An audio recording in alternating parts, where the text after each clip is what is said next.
সন্দেশখালীকে সামনে রেখে প্রার্থী বাছাইয়ে বিজেপির চমক। সন্দেশখালী আন্দোলনের মুখ রেখা পাত্রকে প্রার্থী করে বসিরহাটে জেতার ছক কষেছে ভারতীয় জনতা পার্টি। কিন্তু বিজেপির এই প্রার্থীকে নিয়েই ক্ষোভ তারা বেঁধেছে সন্দেশখালীর অন্দরে।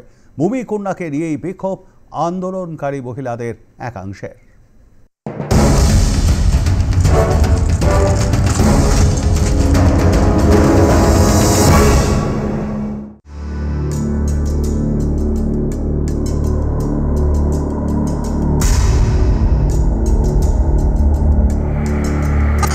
বাড়ি দখলের লড়াইয়ে বাংলার সন্দেশখালী একটি গুরুত্বপূর্ণ ইস্যু। হাতে গরম এই ইস্যু নিয়ে বাংলায় ঝড় তুলেছে বিজেপির কাছে সন্দেশখালী যেন বসিরহাট কেন্দ্র ছিনিয়ে নেওয়ার জ্যাকপট।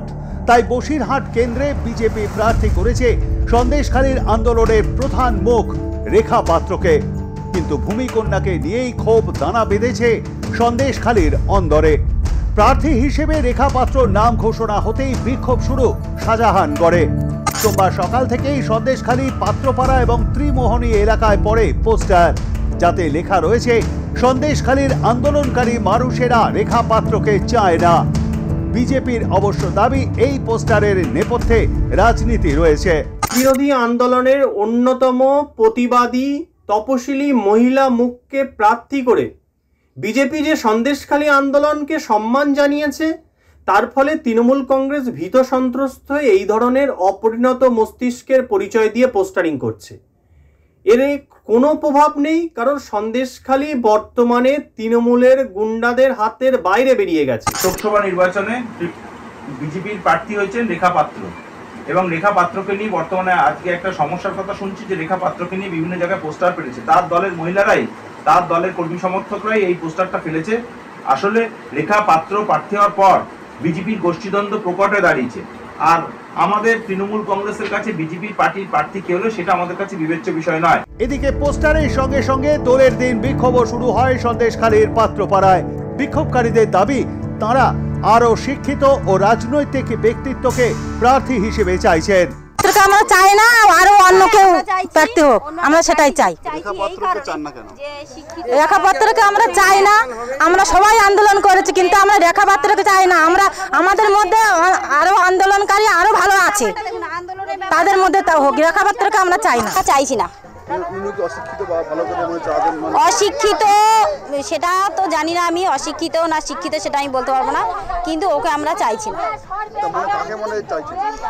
এখানেই অন্য আরো মুখ আছে, তাদেরকে সবাই চাইছে সেরকম মুখ। হ্যাঁ, শিক্ষিত বা সেও আন্দোলনের শুরুতে ছিল, অনেক মারধর সেও খেয়েছে, অনেক অপমানিত সেও হয়েছে। যদি সেরকম একজন হয় আমাদের কোনো আপত্তি নেই। অন্য প্রার্থীর মুখ চাই।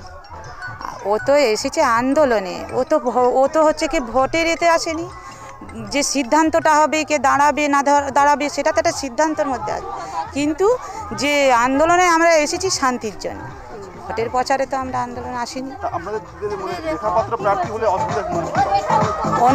অন্য মুখ চাই আমরা। দলীয় সূত্রের খবর, বসিরহাট কেন্দ্রে প্রার্থী বাছাইয়ে হস্তক্ষেপ করেছেন স্বয়ং নরেন্দ্র মোদী। 6 মার্চ সন্দেশখালীর বেশ কয়েকজন মহিলা দেখা করেছিলেন প্রধানমন্ত্রীর সঙ্গে। সেই দলে ছিলেন রেখা পাত্র।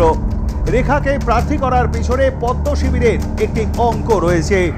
রেখা পাত্রকে সামনে রেখে বাংলায় নারী নির্যাতনের ইস্যুতে গোটা রাজ্যে ভোটে সুফল পেতে চায় গেরুয়া শিবির। যেহেতু বসিরহাটে বিজেপির ভিত নরম, তাই রেখাকে খুঁটি করে রাজ্যের শাসক দলকে কিস্তি মাত দিতে চাইছে বিজেপি শিবির। সন্দেশখালী থেকে শ্যাম বিশ্বাসের রিপোর্ট, আর+ নিউজ। আমরা এই নিয়ে কথা বলবো। আমাদের সঙ্গে রয়েছেন আমাদের প্রতিনিধি শ্যাম বিশ্বাস। শ্যাম, গতকাল দোল পূর্ণিমার দিন বা দোলের দিন, হোলি খেলার দিন, মানুষ যখন উৎসবের আনন্দে মেতে ওঠে, সেই সময় কিন্তু এই রেখা পাত্রকে নিয়ে বিক্ষোভ সেখানে সন্দেশখালীর প্রতিবাদীদের একাংশের। আজকেও কি সকাল থেকে সেই রকমই কোনো ছবি দেখতে পাচ্ছ? একদমই, দেখো, যারা কালকে বিক্ষোভ দেখিয়েছিল রেখা পাত্রের বিরুদ্ধে, অর্থাৎ রেখা পাত্র এই যে প্রার্থী, এই প্রার্থী তাদের পছন্দ না, তাদের এই প্রার্থী পাল্টাতে হবে, অন্য কাউকে প্রার্থী করতে হবে, কোনো রাজনীতিবিদ অথবা শিক্ষিত মানুষকে প্রার্থী করতে হবে, এরকম দাবি নিয়ে কিন্তু গতকালকে যেমন দেখা গেছিল যে এই রঙের খেলার দিন অর্থাৎ হোলির দিন তারা কিন্তু রাস্তায় নেমে বিক্ষোভ দেখিয়েছিল রীতিমতো হাতে প্ল্যাকার্ড নিয়ে। তাদের আরো দাবি ছিল যে এই রেখা পাত্র যে একেবারে প্রান্তিক এলাকার মানুষ, অর্থাৎ প্রান্তিক এলাকার মানুষ যে আমাদের কথা মানে সরকারের কাছে কি তুলে ধরবে, অর্থাৎ যেখানে সংসদে যখন যাবে তখন সে আমাদের কথা কি তুলে ধরবে, এমনিতে সে কথা বলতে পারে না খুব ভালোভাবে, এমনি ভালো শিক্ষিত না, ভালো পরিবারের মানুষ না, এইসব একাধিক দাবি তাদের মধ্যে ছিল। সেই দাবি নিয়ে কিন্তু তারা গতকাল থেকে বিক্ষোভ দেখাচ্ছে আজও পর্যন্ত। আজ সকাল থেকে কিন্তু সেই গ্রামের মধ্যে কিন্তু মানুষজন জড়ো হচ্ছে, এরপরেও হয়তো তারা বিক্ষোভ দেখাতে পারে এবং সমস্ত এলাকায় দেখা গেছে যে রেখার বিরুদ্ধে পোস্টার পড়েছে যে এই ধরনের প্রার্থী আমরা চাই না, প্রার্থী অবিলম্বে বদল করতে হবে।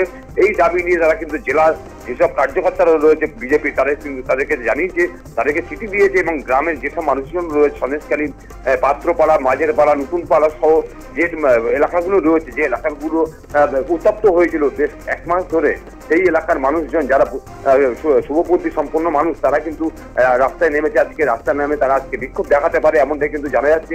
সকাল থেকে সেরকম একটা আবহাওয়া চলছে, কিন্তু এই যে বিক্ষোভ কিন্তু অনর এই যে বিজেপির যেসব কাজ রাজ্যের যেসব নেতৃত্বরা যারা রয়েছে তারা কিন্তু সিলেকশন করেছে যে রেখা পাত্র প্রার্থী এবং ভালো প্রার্থী এবং সন্দেশখালীর মুখ, অর্থাৎ সন্দেশখালী আন্দোলনের মুখ হচ্ছে রেখা পাত্র, তাই তাকে প্রার্থী করা হয়েছে। সে ভালো কাজ করবে এবং তার পাশে সকল মানুষ নামাবে এমনটাই তাদের দাবি। কিন্তু দেখো এই রেখা পাত্র যখন দেশের প্রধানমন্ত্রী নরেন্দ্র মোদী যখন তার সাথে সভা করতে, সেই সভাতে কিন্তু মহিলাদের প্রাধান্য দেওয়া হয়েছিল এবং সেই মহিলাদের মধ্যে 6 জন মহিলাকে ডাকা হয়েছিল সন্দেশখালী। সেই সন্দেশখালী 6 জন মহিলাদের মধ্যে রেখা পাত্র ছিল একজন। সেই রেখা পাত্রের সঙ্গে সন্দেশখালী ব্যাপার নিয়ে কিন্তু প্রধানমন্ত্রীর সঙ্গে কথা হয়। সেই আলোচনা হওয়ার পর কিন্তু প্রধানমন্ত্রী ঠিক করে যে এই রেখা পাত্রকে এখানে প্রার্থী করা হবে, এমনটাই কিন্তু একদমই তাই। অসংখ্য ধন্যবাদ আমাদের সঙ্গে থাকবার জন্য শ্যাম। কথা বলছিলাম আমাদের প্রতিনিধি শ্যাম বিশ্বাসের সঙ্গে।